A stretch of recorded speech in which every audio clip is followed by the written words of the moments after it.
Hi friends, veg கொத்து எப்படி செய்கிறதுன்னு பார்க்கலாம் வாங்க கிச்சனுக்கு. ஒரு வானலில் ஒரு ஸ்பூன் எண்ணெய் எடுத்துக்கோங்க. சோம்பு சேர்த்துக்கலாம். இஞ்சி பூண்டு பேஸ்ட் சேர்த்துக்கோங்க. இதை நல்லா கலந்து விட்டுக்கோங்க.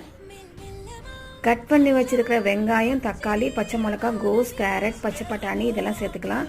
தேவையான அளவு உப்பு, மஞ்சத்தூள், மிளகாத்தூள்,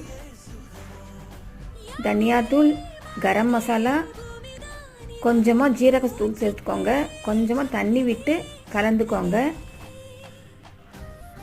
இதில் ஒரு ஸ்பூன் டொமேட்டோ கெச்சப் சேர்த்துக்கலாம்.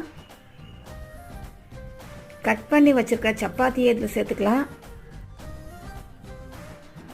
கொஞ்சமாக நெய் சேர்த்துக்கலாம். இதை நல்லா கலந்து விட்டுக்கோங்க. கொத்தமல்லி தழையை தூவி விட்டுக்கோங்க. என்னோட சமையல் உங்களுக்கு பிடிச்சிருந்தா கீதாஸ் கிச்சன் சேனலை சப்ஸ்கிரைப் பண்ணிடுங்க.